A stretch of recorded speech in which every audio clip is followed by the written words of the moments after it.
In this quick tutorial, I will show you how to reshape an image and how we can use any image as a mockup in Canva. I already add the same images to the project. I just increasing the size of my original image, what I would use as a mockup.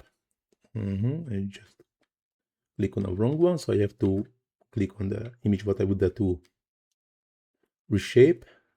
This might be not good in this way. I just need to be more precise.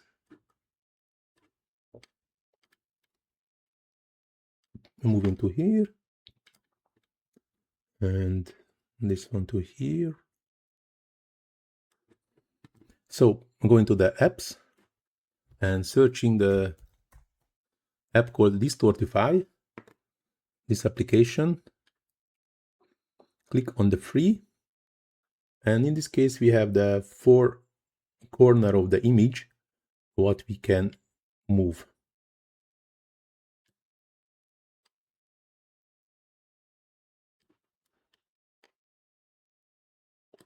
Like this.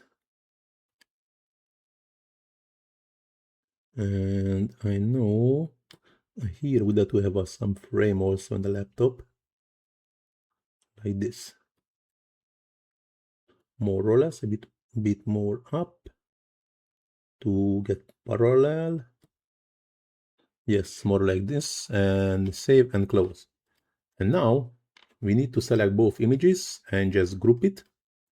Then we can move it together. As you can see, we already have the kind of mockup what we created. Meanwhile, the original image what we used was not a mockup. So this is how we can create our own mockups in Canva. Now this tutorial is going to the end. Hope so you like it. If you really like it, please do not forget to hit that small like button, subscribe to my channel. Please leave comment in the comment section and check the description of this video where you can find the links for my TikTok, Instagram and Facebook pages. Plus you can find a link for my Buy Me a Coffee page where you can support me even with the smallest amount. Everything is highly appreciated. As I already mentioned, you can find all the links in the description. But now this tutorial really going to the end. Thanks for watching. See you in the next one. Ciao.